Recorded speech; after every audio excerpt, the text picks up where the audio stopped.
So I'm working from home today. I did, however, attend this morning's DHS state update.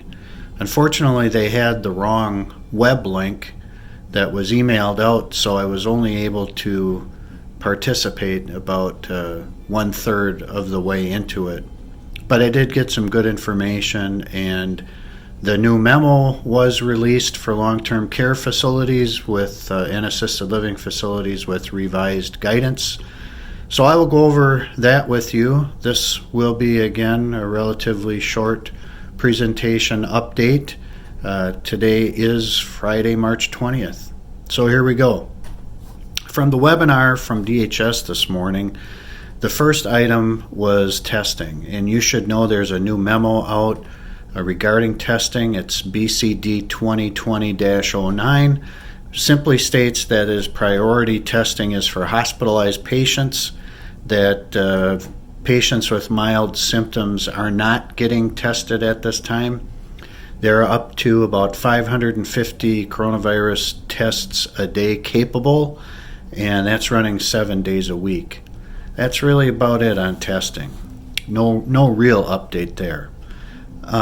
Next was the question whether anyone a provider needs to notify DHS if they transfer someone to the hospital from the facility. And the question is no, there's no notification required, no burden on facilities to provide that type of notification.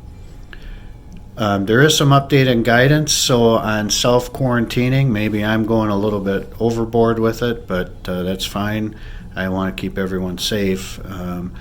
Right now they're saying that if you have a medium or high-risk exposure, or if you're in a community with widespread community transmission, that you should self-quarantine. I think they've backed off that just a little bit. If you've had a close contact with someone who's positive, has had a positive test, however, again, you should self-quarantine there as well. Next was what facilities must do with regard to employees. This is critically important information. So you must continue to monitor your employees if you are a healthcare employer. And what does that mean? It means that you're ensuring all staff in patient care areas are systematically evaluated for symptoms of temperature and respiratory infection, and questioning them for signs and symptoms of respiratory infection every shift prior to their shift. So you must be diligent about that.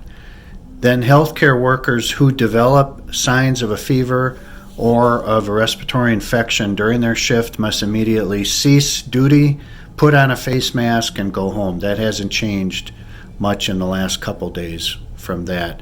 They must be excluded for a minimum of 7 days. If they get testing and the testing is negative, they may return to work after being afebrile for 72 hours following that. Otherwise, you're going to follow your normal protocol, and they're going to have to quarantine like everyone else. If a healthcare worker is exposed but asymptomatic, this is big. You do not need to exclude them from work, but you should monitor them for signs and symptoms. They should self-monitor for signs and symptoms, and where feasible, they should wear PPE. The gold standard when a healthcare worker has been exposed but is asymptomatic is that you should send them home and quarantine them. That would only be if your staffing can support that, and that was made pretty clear this morning. So continuing on with the DHS webinar from this morning, trying to hit the high points.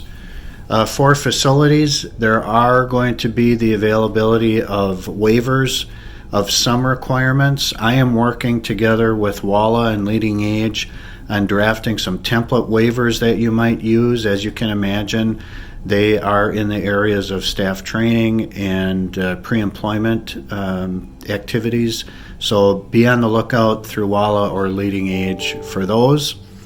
And then minimum requirements for screening visitors, we'll go through that. PPE guidance. So they informed us this morning that the trucks from the Strategic National Stockpile, wherever that is, I don't know, have arrived in Wisconsin. So we do have additional PPE. DHS is deciding on how they are going to disseminate that. I know that you did have to apply as of 4:30 p.m. was a cutoff yesterday to be able to obtain any of the PPE. They did say the priority will be nursing homes right now because of the increased threat to that population. The supplies are limited, as you can well imagine. Please review on the CDC website the guidance on how to conserve PPE. There's some good information there. I think they even added last evening that they are going to permit scarves to be used in lieu of a facility running out of PPE. But please check that guidance carefully. Please review that. What next? Then there were a series of questions. What if a resident refuses coronavirus test, the swab testing?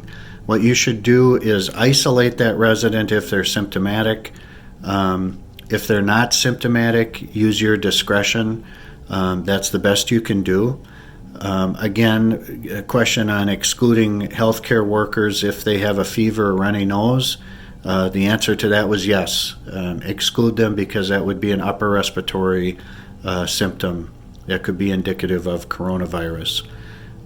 For staff collecting swab testing, they do need some training on that. There are training materials on how to collect that on the DHS website. It is a normal nasopharyngeal swab that needs to be collected, but it does need to be in a viral transport media. So there's certain requirements. If you're unsure of those, call your lab and determine if that's something you can do.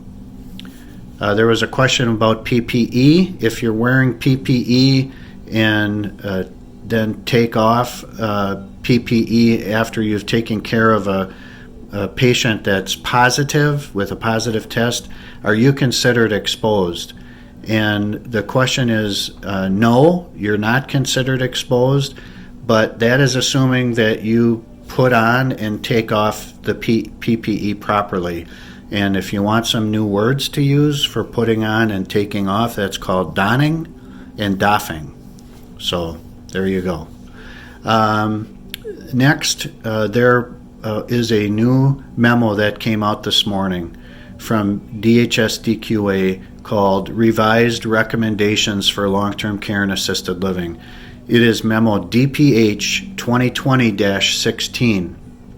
You can find this by going to the DHS website at dhs.wisconsin.gov. Click on the coronavirus area, which comes right up front. Then scroll all the way down to the area called Memos Issued by DHS, and you will find that memo there. So let's just talk a little bit about the highlights, and then we'll be done. First, visitation. The visitation obviously has been updated to restrict all visitors and non-essential healthcare providers. The exceptions to that are compassionate care situations like end-of-life situations, and the facility is expected to notify visitors of the need to defer visitation until further notice, and that should be done by signage or any other means possible that you use to communicate that to family members. With healthcare workers, they want you to refer to CDC guidance on restricting access to healthcare workers. We just talked a little bit about employees, but healthcare workers is something different. That would be like ancillary personnel coming in, like hospice workers, therapists. You're going to have to make a decision on essential versus non-essential. Yesterday I talked a little bit about looking at care plans to help you determine that. In terms of surveys, they have all been suspended, all non-essential survey activities. There may be essential survey activities, as I discussed yesterday, regarding immediate jeopardy or harm to a resident, and DQA wanted you to know that they are monitoring their surveyors for signs and symptoms to eliminate any transmission risk should they need to come to your facility to do a survey inspection. Some additional guidance is from that memo is that you should be canceling all communal dining in your dining room, and you should also be canceling all group activities. Interestingly, I did hear yesterday about a facility doing bingo from the hallway, kind of a group activity, but being conducted with the residents in their rooms. I thought that was a neat idea. Also, you should be implementing active screening for your residents for signs and symptoms. What does that mean? Well, for DQA, I think it means a 2-day, twice a day minimum vital sign check, including temperature and assessment for respiratory symptoms. If you want to do a gold standard, every shift, whatever that means for your facility. Again, screening all staff. They recommend, as I just stated, if someone becomes symptomatic, one of your employees during the course of a shift, they stop work immediately, put on a face mask, and go home and isolate. In addition, they should inform your infection control officer, and the local health department needs to be contacted. Other recommendations from the memo include facilities must identify staff who work in multiple facilities. So if you have, for instance, a side-by-side, or if your staff travel from one facility to another, you need to be doing the appropriate screening and looking at your policies related to that. You need to look at your facility policies addressing interactions with vendors, delivery drivers, agency staff, EMS, transport providers, and any other non-healthcare staff. There are recommendations for that. You should offer alternative means of communication between residents and the family members, such as phone or video, perhaps a listserv, perhaps a call-in number that families can call into that's a dedicated number. You can have staff dedicated to contacting families with updates, but be sure you keep the lines of communication open, because obviously this is a difficult time to be having to be separated from their loved ones. And be sure that if you do have essential visitors that need to be in the facility, that you are educating them on social distancing, that if they must visit, that the dedicated staff or dedicated visitation area is provided, ideally as close to the exit as possible, that the time of the visitation is restricted. Remember, the resident still has the opportunity to talk to an ombudsman at any time, and they are available to the residents or family members. And advise the family members once they've decided the visitation is over that they should be monitoring for signs and symptoms of respiratory infection and temperature. New memos I noticed on the DHS website posted today include some information on PPE from the national stockpile. There's a new memo for dental health professionals that was put up on the DHS website today. So that's my update for today, Friday, March 20th. If you have any questions, as always, feel free to email me at rlightfoot@reinhardtlaw.com or call me at 608-229-2257. You can always follow me on Twitter at Bob Lightfoot, and I'd be happy to answer any questions you may have and work through any issues you have. So stay safe and stay healthy. Thank you.